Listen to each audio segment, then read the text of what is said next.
अस्सलाम वालेकुम जी, welcome to RJ Iman channel. कैसे हैं आप सब लोग? अच्छा जी, आज हम बात करेंगे पबजी के ऊपर, लेकिन इस सारी बात से पहले आप हमारे चैनल को लाजमी सब्सक्राइब कीजिएगा, वीडियो को लाइक कीजिएगा और इसको शेयर ज़रूर कीजिएगा और बेल आइकन के बटन को ज़रूर दबा दीजिएगा ताकि हमारी जो भी न्यू वीडियो आए वो आप तक ज़रूर पहुँचे। अच्छा नाजरीन, बात हो रही है पबजी की कि पबजी को बैन कर दिया गया पाकिस्तान में, कि पबजी नो डाउट हमारे जो बच्चे हैं, हमारे जो यंगस्टर हैं, उनके दिमागों में इस हद तक सवार थी कि सुसाइड रेशो बढ़ रही थी, बहुत सारे प्रॉब्लम्स हो रहे थे। लेकिन सवाल यहाँ पे ये आता है कि क्या पबजी को बैन, अगर घर वाले पबजी खेलने से मना कर रहे हैं तो बच्चा सुसाइड कर रहा है, बच्चा अपनी मेंटली तौर पे अपसेट हो गया है, बच्चा कुछ काम नहीं कर रहा, तो क्या जब इस प्रॉब्लम को ख़त्म ही कर दिया गया है, पबजी को बिल्कुल बैन ही कर दिया गया है, तो क्या उन बच्चों पे तब अफेक्ट नहीं पड़ेगा? दूसरी, हमारे माशरे में मुझे एक चीज़ सोच के देखकर बड़ी हैरानगी होती है, बड़ा दुख भी होता है कि जो बेस हैं चीज़ें, जो बेस हैं हमारे यंगस्टर को ख़राब करने की, जो गुनाह की बेस है, जो गलतियों की बेस है, उसको ख़त्म नहीं किया जाता, उसको बैन नहीं किया जाता। अगर आप टेलीविज़न देख रहे होते हैं तो कोई ड्रामा चल रहा है, कोई मूवी चल रही है और बंदा कोई स्मोकिंग कर रहा है या कोई इंसान जो ड्रिंक कर रहा है, तो वो ड्रंक जब होता है तो नीचे लिख कर आ रहा होता है कि जी तंबाकू नोशी या ड्रिंकिंग जो है वो सेहत के लिए मुज़र है, ये गलत चीज़ है। लेकिन वहाँ पे अगर किसी लड़की के साथ ज़्यादती हो रही होती है, किसी खातून के साथ ज़्यादती हो रही होती है, तो ये कहीं पे भी आपको लिखा हुआ नीचे नज़र नहीं आएगा कि जी ये गलत है, ये गुनाह है।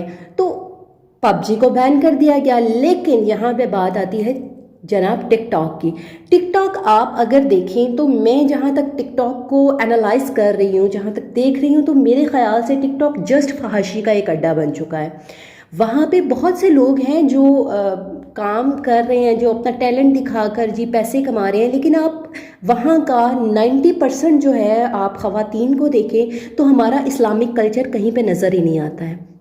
तो क्या टिकटॉक को बैन नहीं होना चाहिए? आप देखते हैं कि नशा इस कदर हमारे माशरे में फैल चुका है, डिफरेंट प्रोडक्ट्स में आता है, डिफरेंट चीज़ों में आता है और आपको पता भी नहीं चल रहा होता ये नशे की चीज़ें। उन सारी चीज़ों को बैन क्यों नहीं किया जा रहा? अगर पबजी के ऊपर आपकी इस्टेब्लिशमेंट जो है, जो हमारी जो हुकूमत है, इसके ऊपर आप वर्क कर सकते हैं, एक दिन में पबजी को बैन कर दिया, तो क्या ये जो नशा आ रहा है, नशावर चीज़ें आ रही हैं, लोग इंजेक्शन लगा रहे हैं, लोग कोकीन ले रहे हैं, लोग हेरोइन पी रहे हैं, लोग सिगरेट्स के अंदर क्या क्या चीज़ें डाल के पी रहे हैं, वो चीज़ें बैन नहीं की जा सकती? क्यों नहीं की जा सकती? ख़वातीन के साथ जो है वो ज़्यादतियाँ की जा रही हैं, बच्चियों को अब्यूज़ किया जा रहा है, बच्चों को अब्यूज़ किया जा रहा है, तो क्या उन चीज़ों को बैन नहीं किया जा सकता? नाज़रीन, यहाँ पे ये जो है वो एक सोचने का टाइम है कि क्या ये सब कुछ जो हो रहा है, फिर हम सब जिम्मेदार हैं इस सारी चीज़ों के? हमारी हुकूमत जिम्मेदार है? अगर पबजी बैन हो सकती है एक दिन में, तो क्या एक दिन में ये सारी चीज़ें बैन नहीं हो सकती? फिर तो कुछ भी बैन हो सकता है ना। ये चीज़ कहना कि फ़लाने बंदे के कंट्रोल में नहीं है, उसके कंट्रोल में नहीं है, कंट्रोल में तो सबके हो गया।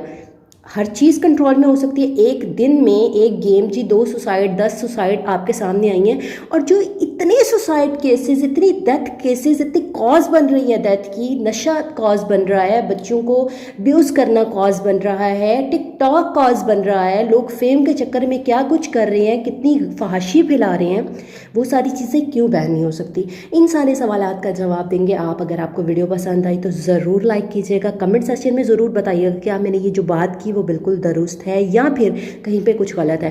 तनकीद करना आपका हक है, लेकिन तहज़ीब के दायरे में रहकर कीजिएगा। Thank you so much. इंशाल्लाह आपसे मिलते हैं नेक्स्ट वीडियो में, तब तक के लिए अल्लाह हाफ़िज़।